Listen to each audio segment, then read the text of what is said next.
transition into our first segment, our the good, the bad, and the strange. And Dan, why don't you take us away? All right. This time around, we're only going to have three choices here, rather than having each of us give three apiece. So the first one, and this one I know is going to be a little controversial, and I apologize to anyone who disagrees. Kind of sorry, not sorry, but I see this as a good thing. Let me pull it up on the screen share here. And I don't know if you can hear that, but apparently they decided they're going to start playing videos when I didn't want it to. So I got to. No, I'm not getting any audio over here. I think it's just whatever comes through your microphone. Okay, good. You don't hear it. But Neil Gorsuch is confirmed by the Senate as the next Supreme Court justice. So I know a lot of people are going to oppose this and think it's a bad thing and it's unfair that Obama didn't get to name a third justice after he already named two. I personally think this is a good thing. I watched some of the Senate hearings. I don't know if you caught any of them at all, Chris, but I thought Neil Gorsuch did a great job. I thought he was very professional. He seems like a man who really wants to hold to the letter of the law, and is an originalist when it comes to the Constitution, which I believe is very close to what Antonin Scalia was. So it kind of maintains the balance of the court, which I think is important. Even though I personally believe that the court should be apolitical altogether, but in reality, we all know that's not going to happen. So that was my good story. You have any thoughts on this one? Yeah, just real quickly, I generally agree with his appointment, and if there's anyone out there who's really questioning it, I just would encourage them to really look at all of the facts and not necessarily trust what's being put out there by a lot of these publications. Don't take it for face value is what I mean. So if you see some sort of claims about anything, in this case Neil Gorsuch, then check out for yourself and verify if these things are true or not, before we start bashing anyone. And that goes for us as well. For people who we don't necessarily agree with, we need to make sure we keep an open mind here. Yeah, definitely. And I think he's going to do a good job. And if you haven't already checked it out, his Senate hearings are all over YouTube, so you can go on, you can check them out and see what all he had to say, what his responses were. I think they have I think it was 11 hours per day of hearings for 4 days. So there's plenty of stuff on there. I know Steven Crowder. I know some people don't like Steven Crowder. I think he's kind of a jerk sometimes, but he's got some good videos out there.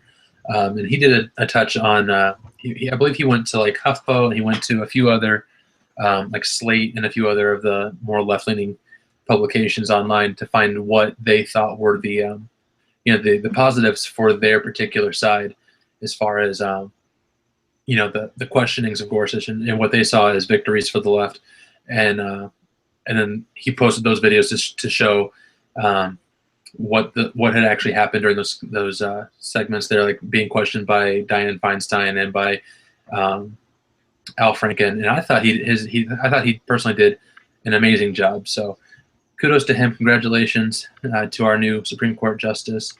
And I hope that any ones that come afterwards are just as constitutional, just as originalist when it comes to the Constitution as that.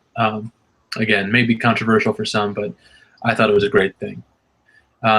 Moving on to the bad, and I'm sure this is kind of gone, has been well known all over the internet, and I think it'll be a good piece of discussion here.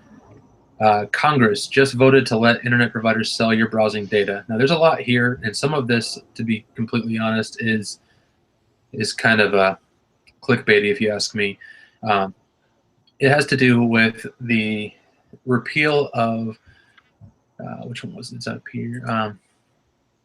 Of Senate Joint Resolution 34.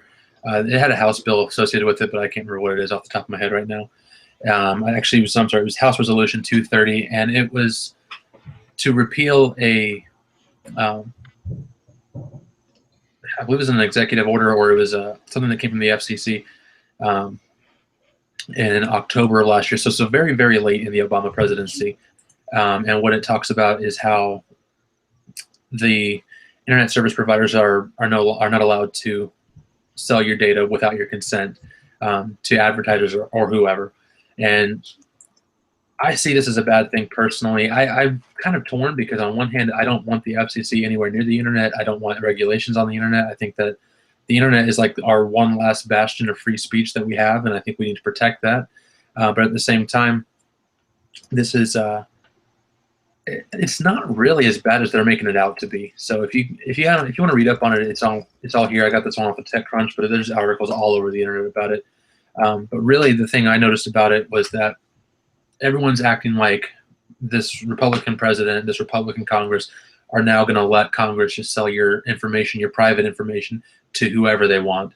And really, before October, that's what this was. That's what it was anyway. So it's no different than what it was originally. I just think that, I think we should be more careful. And I've said this, I think, in every episode we've done so far, that we just need to be more careful about what we're putting on the internet, what we're doing on the internet. And there are ways to get around this, but I wanted to get your opinion before we say any more about this, Chris. Yeah, I think it kind of speaks for itself. When I see that headline, it almost makes me wonder. They're coming out with it now, but I would have to. I mean, haven't they already been sort of selling people's browsing history, shopping history, et cetera? I mean, we have all kinds of information out there. I mean, when I go view products on Amazon, for example, I later see those products elsewhere. So these companies have been trading information for some time. As far as selling it, I don't know, but well, it's a little bit different, and here's the difference: is that I don't want to get too bogged down to the technical jargon of it, but it has to do with cookies. It has to do with your cache. It has to do with a lot of things that are in your browser specifically, and a lot of those things come from. For instance, there are certain plugins you can get for Chrome, something you can get for Firefox, whatever your browser of choice is. I think Privacy Badger from the EFF is one of those extensions, and it'll tell you what what services are trying to track your browsing, and almost every site you go to, one of them is Google. So if you have a Gmail account, you're automatically submitting information that if you're using. So for instance, like if you're using Chrome and you have a Gmail account, you're pretty much already uploading that into Google's algorithms and everything. But the cookies that get stored on your computer have to do with that as well.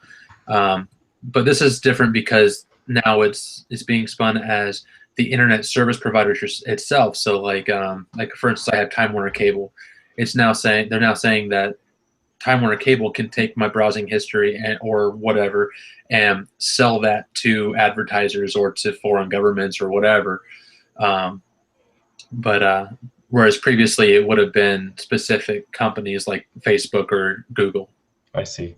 So is this, not to drag this out, I don't want to do that, but is this like a thing where everyone, for example, Time Warner, anyone that's a subscriber of Time Warner's, are they signing some sort of an NDA or some sort of an agreement by taking the service? Is that how this works? Are they going to be informing people, or have they informed people of this? I don't think that they've informed anybody of it because I'm really not sure how it's going to work. To be honest, I picked this up a few days ago and I've been busy with work, so I haven't followed it too much. But as far as I know, I don't think they're required to tell anybody anything because it's not passing a new law. It's not enacting a new policy. It's a repeal of a an FCC article that had not even gone into effect yet. So essentially what it's saying is Congress is nullifying what the FCC was going to have the power to do. Gotcha. So I think in some aspects, people are sensitive about the Trump administration, and we can have a debate on whether or not they should. But I think that people are overly sensitive right now, and so they're seeing this as fascism creeping in, whereas really it's standard operating procedure. It's how it's always been since we had the internet. And now Obama tried to put something in place, and the Congress and Trump have said, no, we're not going to do that. But really, I mean, you can make the same argument. Well, if it was really that important, why did he wait until October of 2016 to put that in as a lame duck? So anyways, let's move on because we're already running low on time. But this was kind of a big topic I really wanted to talk about, and I appreciate the time on it. The last one is The Strange, and the article, it's got to take a second to load here, apologies, is smart mirrors in fitting rooms are giving shoppers a different look. And again, try not to go too tech heavy, but I might have noticed my my articles tend to focus on tech stuff. And my wife actually told me about this, so I wanted to look it up. And it's a new trend that's starting in, I think it's starting in New York, and it's kind of moving around other places as well. I got this article from the Seattle Times, and it's certain places. I think they mentioned like Nordstrom, for instance, is one of them. Ralph Lauren or something like that. They're in their fitting rooms. They're basically putting these giant LED screens or LCD screens that have cameras fixed to them, and are using them as smart mirrors. So basically, it's, you can see on the picture here, it's the girl. She's in front of the screen, and it's recording.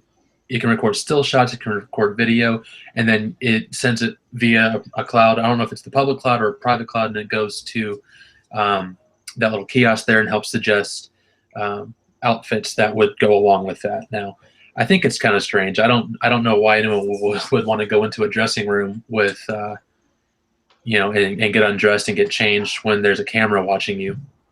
But we just have this obsession with clouding all the things lately. So this is just another one of those.